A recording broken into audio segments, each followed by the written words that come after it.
Good afternoon, friends. It's December 1st, Tuesday. Time for a daily reflection. If you were to enter our worship space now, most of it looks as you remember it, although there are one or two changes. That back left row of 3 chairs has been removed. Instead, there sits a desk back there, which has become our tech desk.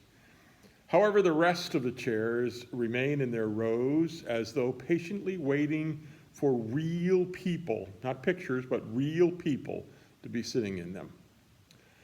You might also be struck by a different noise level as you enter the worship space on a Sunday morning.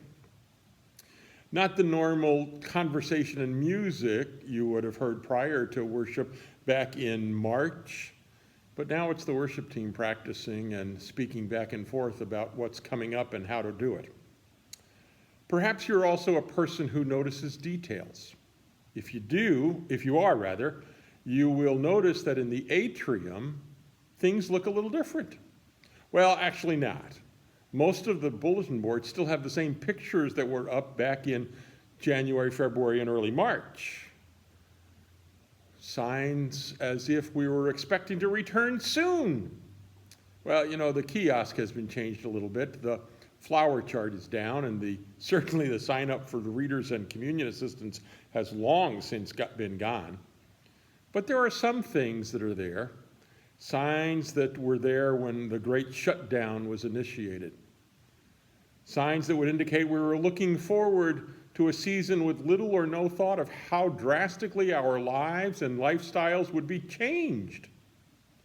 So I'm wondering if the pictures and the announcements will remain there in hopes of a quick return to what was left behind. But now the church moves into Advent, the first season in the church year. How far have we come since March? How far must we yet go until we can say we are post-pandemic? It's not really how we want to spend our lives, is it? That in-between phase, or our lives are usually lived between now and not yet.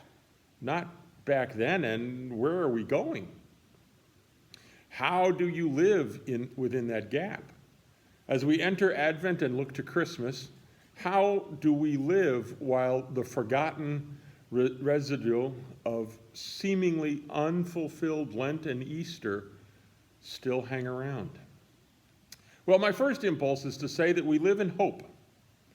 That wouldn't be wrong, but it might be insufficient. Some moments, some days, some minutes, some hours just don't feel that hopeful, do they? Now, prayer's not a bad answer. It's just that sometimes prayers don't seem to be answered, at least not the way we want them to be. Then there is, of course, the elixir called faith.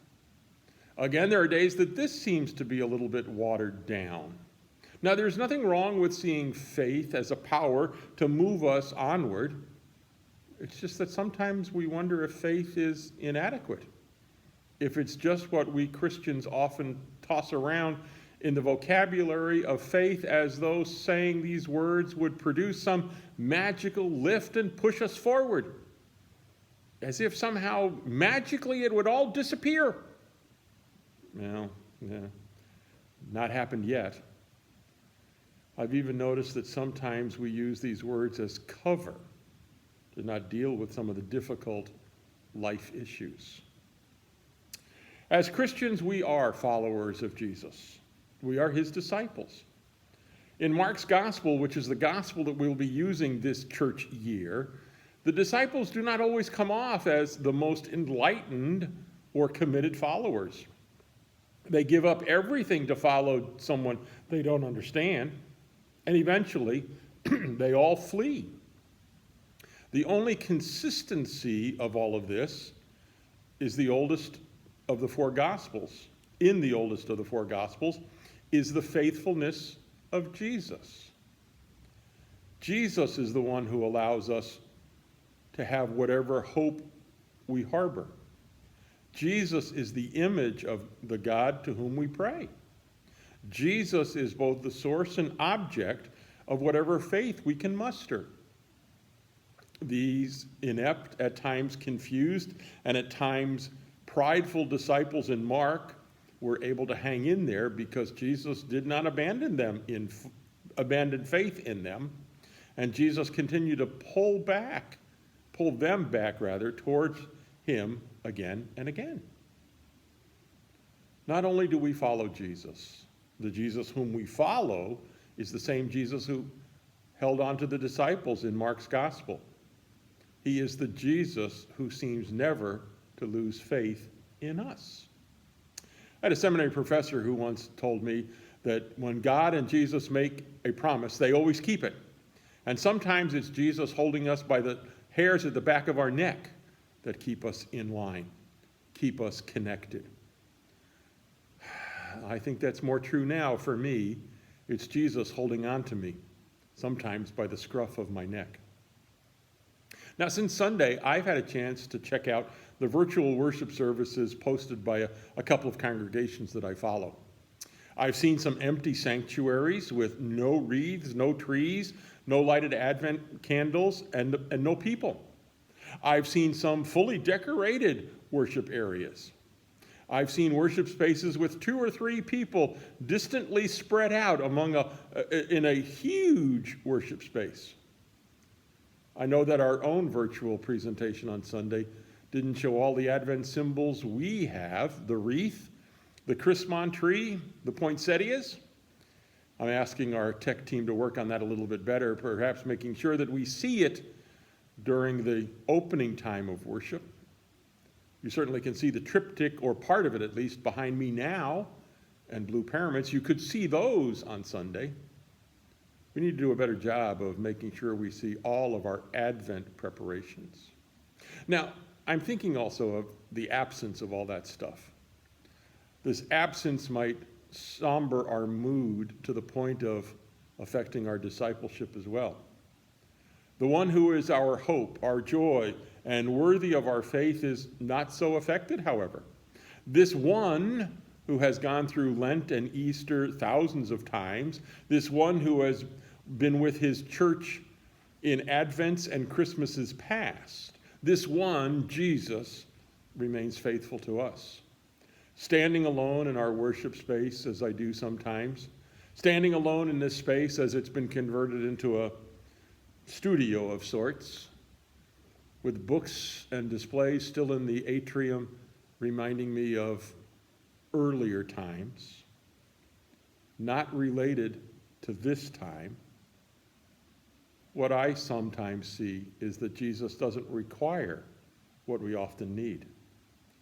If Jesus could work wonders with his inept band of followers back then, Jesus can walk us through such times as these, and does. When we wonder, when we're just exhausted, when we're worn out of pandemic fever, Jesus is still there to say, "Come, follow me. Come, follow the straight path. Come and see what happens. Come and I want to see you on Sunday." I'm hoping and praying that Jesus will encourage and support the opportunity for vaccines, thousands, millions of doses, so that all of us can get one, know the 2 that we need. So I look forward to seeing you on Sunday. Well, seeing your comments at least. And until then, please remember, wash your hands a couple times a day, 20 seconds at a crack. Use hand lotion to keep them nice and soft. If you're feeling sick, stay home. When you go out because you are okay, wear your mask, please. I don't want us to lock down again for another 2-week period because the COVID-19 cases just keep escalating. We need to do something better. We need to remember that Jesus is calling us to be faithful, not to tempt, not to put things aside, but to keep on going. So wear those masks as a sign of love and faithfulness. Practice the important physical distancing when you need to. And of course, Sergeant Esterhaus says, Be careful out there.